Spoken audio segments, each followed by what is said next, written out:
Car की कीमत सोच बदल दे ऐसी कहानी। बेटी का 25वां जन्मदिन आने वाला था।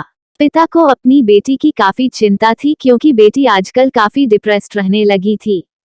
उन्होंने बेटी से कारण जानने की काफी कोशिश की लेकिन वो बाप को कुछ भी बताना नहीं चाहती थी। बाप कुछ भी करके अपनी बेटी को डिप्रेशन से बाहर लाना चाहता था। उन्होंने उस हर जगह की मुलाकात की जहां उसकी बेटी ज्यादा समय बिताया करती थी और वहां के लोगों से पता किया कि आखिर उसके जीवन में क्या चल रहा है। पिता को इस बात की जानकारी हुई कि उसकी बेटी जहां पर काम करती है वहां उसके ऊपरी अधिकारी उसके काम में अक्सर गलतियां निकालते रहते हैं और उसे डिमोटिवेट करते रहते हैं। पिता होने के नाते अपनी बेटी की ऐसी दशा देखकर उन्हें बहुत दुख हुआ लेकिन उन्होंने ठान लिया कि वह अपनी बेटी की परिस्थिति को बदल कर रहेंगे। बेटी के जन्मदिन पर पिता ने बेटी को अपने पास बुलाया और एक गाड़ी की चाबी देते हुए कहा, बेटी यह गाड़ी मैंने तुम्हारे लिए कई सालों पहले ली थी लेकिन तुम्हें दे नहीं पाया। आज मैं तुम्हें ये गाड़ी तुम्हारे जन्मदिन के मौके पर देना चाहता हूँ लेकिन तुम्हें मेरे लिए एक काम करना होगा। बेटी ने पिता की बात मानते हुए कहा कि बोलिए मुझे क्या करना है। पिता ने बेटी से कहा कि इस गाड़ी को लो और इसे भंगार वाले के पास जाकर इसकी कीमत पता कराओ। पिता के कहे अनुसार बेटी भंगार वाले के पास गई और उसने गाड़ी की कीमत पूछी और अपने पिता के पास वापस आ गई। पिता के पूछने पर बेटी ने उन्हें बताया कि भंगार वाले के मुताबिक ये गाड़ी काफी पुरानी है और कई जगह से जंग खा चुकी है इसलिए वह इसके 10,000 देगा। फिर पिता ने बेटी से कहा, अब तुम इस गाड़ी को सेकंड हैंड गाड़ी की दुकान पर लेकर जाओ और इसकी कीमत पता करके आओ। बेटी ने वैसा ही किया और वह सेकंड हैंड गाड़ियों की दुकान पर जाकर उस गाड़ी की कीमत पता करके वापस आई।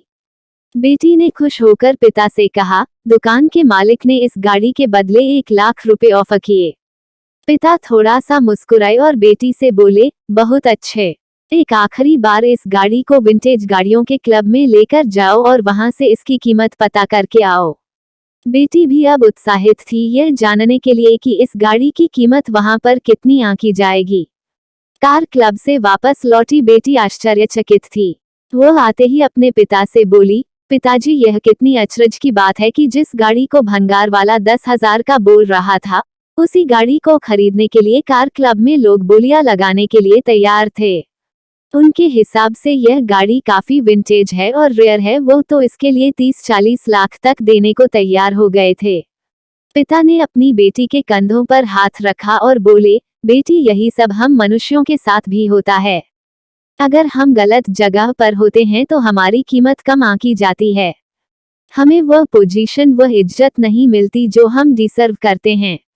इसलिए जब भी कभी हमें लगे कि हम में कोई कमी है तो एक बार ऐसा जरूर सोचना कि हो सकता है हम गलत जगह पर हो। जब हमें हमारी सही जगह मिल जाती है तो हम वहां बहुत अच्छा काम कर पाते हैं और लोगों से हमें अच्छा अप्रिशिएशन भी मिलता है। बेटी को अपने पापा की बात बहुत अच्छे से समझ में आ गई। बेटी ने अपने बाप को गले से लगा लिया। उसकी आंखों में आंसू थे। वह बोली, पिताजी आपने मेरे मन का बहुत बड़ा बोझ हल्का कर दिया, वरना मैं यही सोच सोच कर दुखी रहती थी कि मुझ में ही कुछ कमी है और मैं किसी काबिल नहीं हूँ। अगले ही दिन बेटी ने उस काम को छोड़ा और कुछ ही दिनों के बाद उसे एक अच्छा जॉब मिल गया जहां उसके काम की सराहना की जाने लगी। उस दिन के बाद बेटी ने कभी डिप्रेशन महसूस नहीं किया। यदि ये कहानी आपको पसंद आई हो तो अपने दोस्तों और अन्य लोगों के साथ शेयर जरूर करिएगा।